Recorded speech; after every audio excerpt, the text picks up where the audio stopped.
Monsieur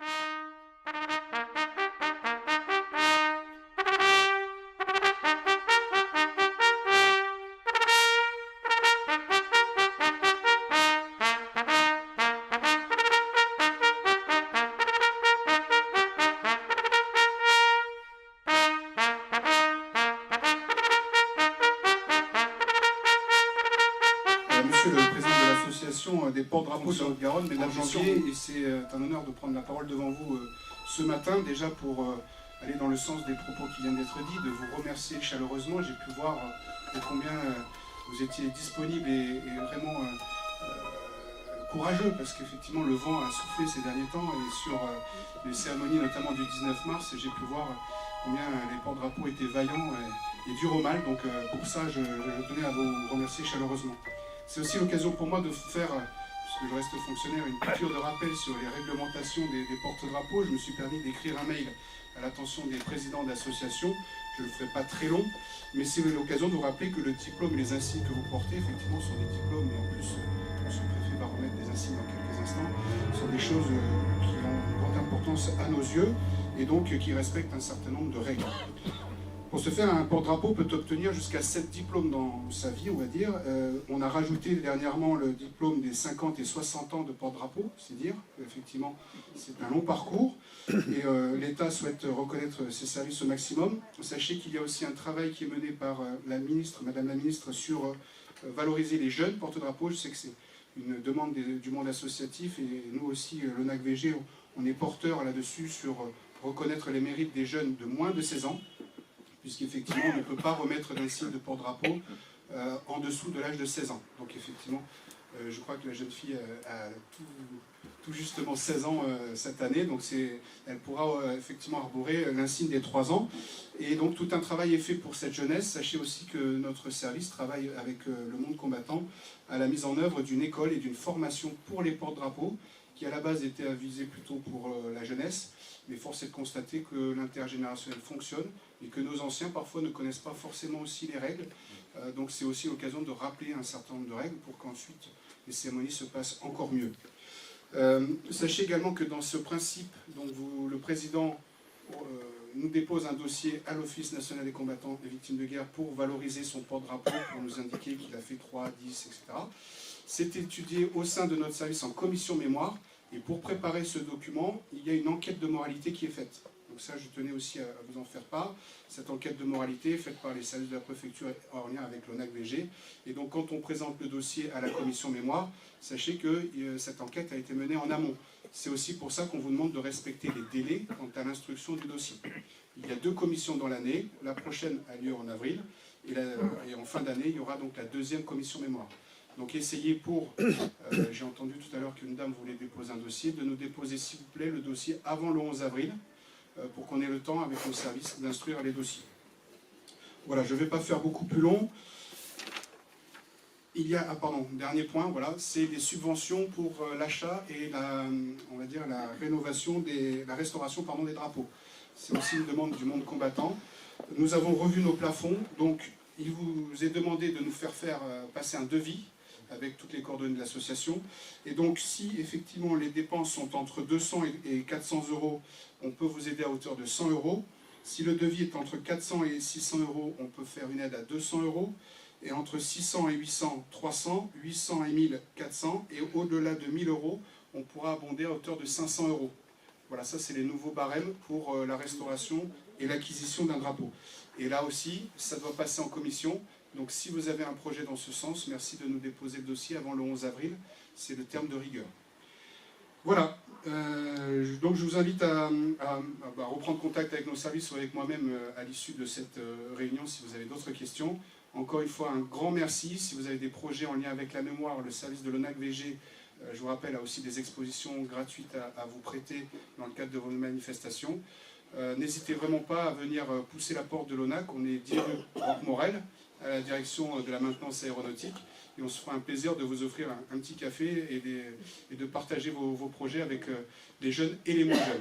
Encore une fois, merci beaucoup. De Toulouse, mesdames et messieurs les élus, mon capitaine, monsieur le directeur de l'ONAC, monsieur le président de la FNACA, madame la présidente de l'IFAC, Mesdames et messieurs les présidents d'associations, mesdames et messieurs, en vos grades et qualités, mesdames et messieurs, et je salue bien sûr tout particulièrement monsieur le président de l'association des porte-drapeaux de la Haute-Garonne, monsieur Ramel.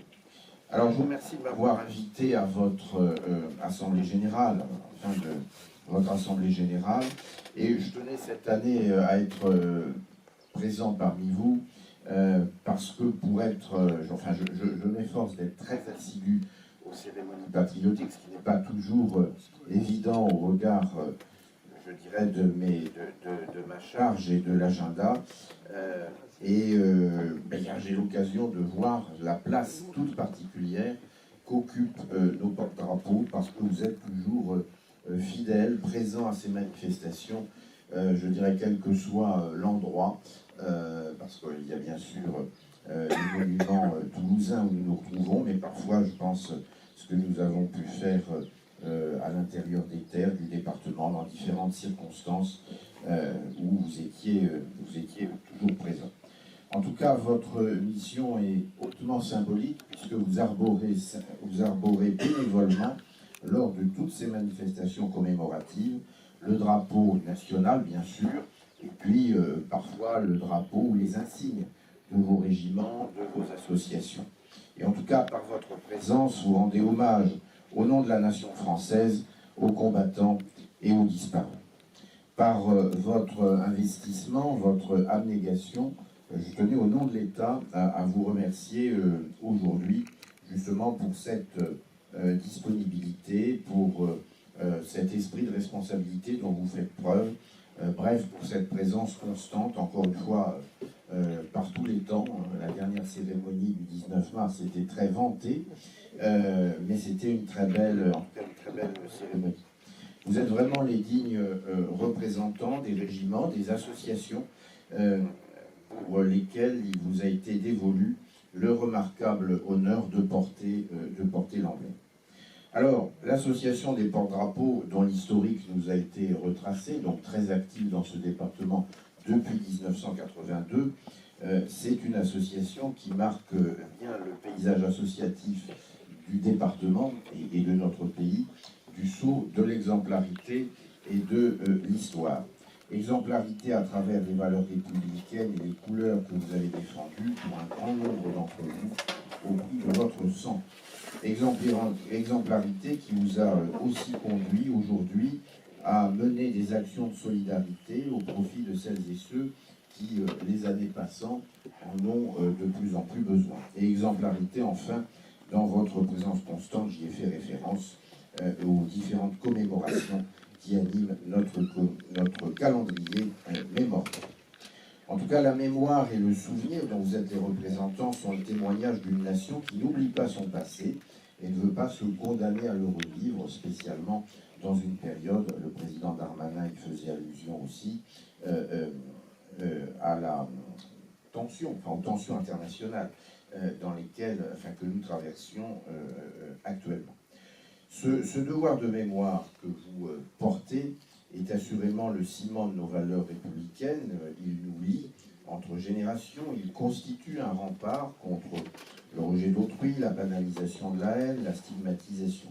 Et par conséquent, les cérémonies auxquelles vous participez marquent un temps fort de la rencontre de la nation avec son histoire. Se rassembler, rendre hommage aux combattants morts pour la France de manière commune et unanime, et tisser un lien fraternel et intergénérationnel. Et à cet égard, je me réjouis, comme l'indiquait Monsieur le Président du Souvenir français, de voir effectivement des jeunes prendre la relève, et on aura l'occasion dans un instant d'en honorer certains. Tels sont donc nos devoirs à l'égard des générations présentes et futures pour garder vivant le souvenir de nos aïeux, de ce qu'ils ont fait pour la liberté et pour la République. Dans des temps soumis au délitement des grandes valeurs de solidarité et d'altruisme structurant de notre pacte républicain, où le patriotisme est parfois mis en cause quand il n'est pas moqué, votre sens du service s'avère plus que jamais exemplaire pour les générations présentes et futures. Votre dévouement sans faille au service de la nation illustre l'esprit de famille qui règne parmi les membres de votre association. Toujours très frappé, encore une fois, de l'assiduité des vôtres aux différentes manifestations. Voilà, vous pouvez en tout cas être fiers, mesdames et messieurs, de votre engagement. Vous faites véritablement honneur à nos trois couleurs et je tenais encore une fois, au nom de l'État, à vous adresser toute ma reconnaissance et toute ma gratitude pour ces comportements et ces engagements absolument remarquables. Nous allons maintenant remettre la médaille des porte-drapeaux à deux d'entre vous. C'est une médaille de reconnaissance qui montre aux yeux de tous la fidélité et la durée dans l'engagement qui est le vôtre. Et à cet égard, le gouvernement, ça a été rappelé tout à l'heure par le directeur de l'ONAC, continuera de vous apporter votre soutien, spécialement par les évolutions réglementaires que vous connaissez, les incitations financières, notamment sur les questions de restauration des porte-drapeaux, et puis faire en sorte aussi, toujours sur le terrain réglementaire, que les jeunes puissent, avec les tranches d'âge qui ont été rappelées, bénéficier de cette belle distinction. Voilà, en tout cas, merci encore à toutes et à tous, et je tiens à vous redire toute ma gratitude et à vous assurer vraiment de mon complet soutien. Merci.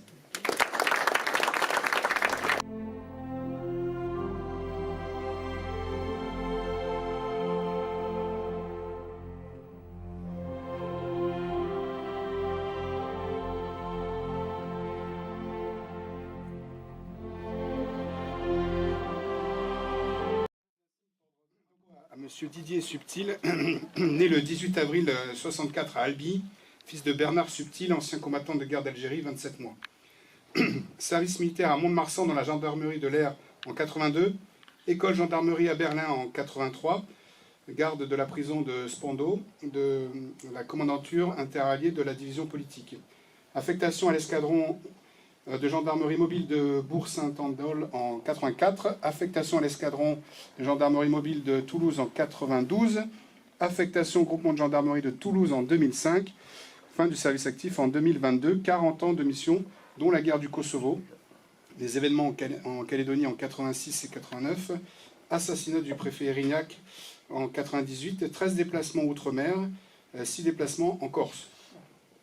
Pilote véhicule blindé de la gendarmerie, moniteur commando, spécialiste montagne, conducteur d'autorité, télégraphiste et secrétaire.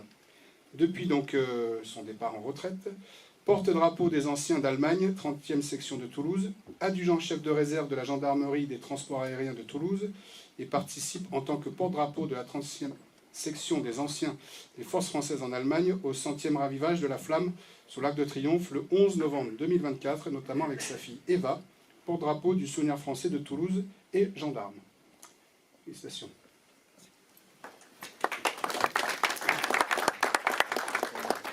Et donc, vous pouvez lui remettre un signe. Alors,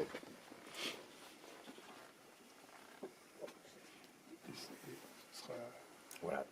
Donc, Monsieur Didier Subtil, au nom de la ministre chargée des anciens combattants, je vous remets votre insigne de porte-drapeau. Tout à gauche. Oui. Tout, enfin, c'est là. Voilà, félicitations. Merci.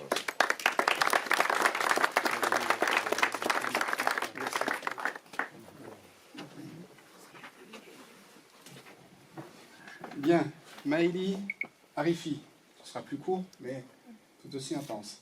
Demeurant donc à Toulouse, née le 21 novembre 2008 à Toulouse, elle est lycéenne, porte-drapeau depuis l'âge de 12 ans, petite fille et arrière-petite-fille d'anciens combattants, ancien porte-drapeau d'ailleurs, père ancien militaire, porte-drapeau de nombreuses années, très présente lors des cérémonies nationales et notamment sur les cérémonies de Toulouse-La Fourguette, porte-drapeau du comité d'entente des anciens combattants de Toulouse-La Fourguette, et membre de l'association des porte-drapeaux de la Haute-Garonne.